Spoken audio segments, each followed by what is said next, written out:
Hi, Gary here. Oyez, oyez, oyez. The king is proclaimed. You might recognize that. I know it's not really well done, but the town crier would come out and tell you your news in the feudal world you lived in way back many centuries ago. And you would find out the news, maybe once a day, maybe once a week, but it was pretty simple and pretty straightforward, and you knew what was going on. Today, we have these large digital platforms with Facebook and Twitter and Instagram and then cable news and television, putting thousands of stories out every hour, many of them negative stories, which makes it tough for us to get through the psyche of the whole thing. Well, I go back to 1980 when I had my infantry platoon in Alaska, and I met diverse people from all over the country, from small towns to inner cities and everywhere else, and everybody had a different view of the world. And it became very eye-opening to see how all these men at that time, all men, operated. But we had to come together in combat. We had to come together as a unit because we knew if we were going to go to war, we had to have each other's backs and we had to be able to meet each other where we're at. We find that right now that's happening a lot in America with COVID-19. It's really taking us down to the base essentials of meeting ourselves in our humanity where we're at. Or we might end up as a very unfortunate person who catches COVID, gets to the hospital, gets in the COVID ward, and maybe in the worst case scenario dies, and many times alone, which is a horrible situation. And we're all reflecting on that in the back of our minds all the time as we social distance and stay apart and do all the things we're supposed to do to help stop the spread of this disease.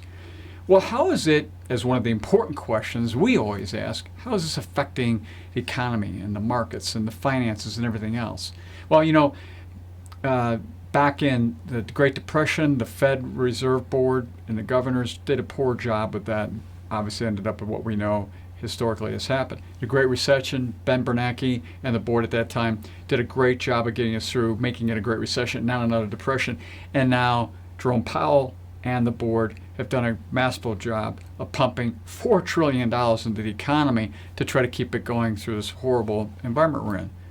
But it's had some really unusual results. It's almost like what is up is down, what is in is out. What do I mean by that? Well, typically, when you go into a recession, the market goes into a bear market. The high-flying, fast-growing tech growth stocks, they go down the most, and the real stable value stocks, they tend to hang up a bit better. But we've had kind of the reverse take place. And it really throws you for a loop because everything you set up in your portfolios is set up to be what is normally been the occurrence for many, many, many cycles for many years. And that's the first part. The second part of this is we're not used to all of a sudden having 10 million people out of work within 30 days and up to 40 million within a very short period, 3 to 4 months. That's a massive number of people that hit the street. And it really is not equally done. Normally we've seen it over the whole workforce. But here we have two groups. We have the creative thinking side, and we have, which is about 70%, and the other 30% are the essential, non-essential workers. So on any given block, you can go in there and you have people who work for Frank's Diner or Facebook or work for American Airlines or Apple. The latter, they basically are working at home on tech platforms, getting paid about the same, doing about the same job. Life is about the same. These non-essential workers are deemed non-essential by authorities appropriately and are out of work, no job. Others, the essentials, have their jobs, but they're even working harder because many of the essential jobs require much more of their time in healthcare and construction and other areas. And then you have this last group of folks who are home, the retirees who can't travel, who are restricted even more because of pre-existing conditions or other responses that would end up putting them in bad conditions if they got COVID-19, and they're there. But we're baking and we're connecting and we're visiting and doing things we've never done for many, many decades. So it's a very strange world and setup. And then the markets go way down and come way back up and hit new highs, which just kind of throws everybody. And so you're not confused by that.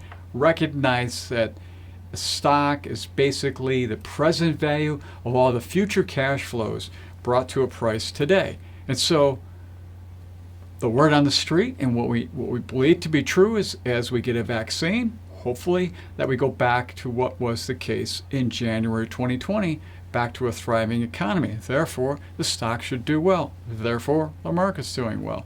But it's so much different than anything we've ever gone through before.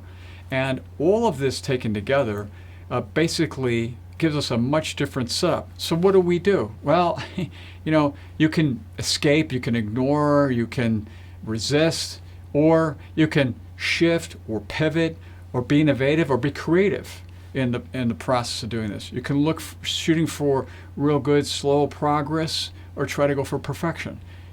Point is that we always have the same tools. We're rugged individualists as Americans to go out and get forward progress, whatever that happens to be.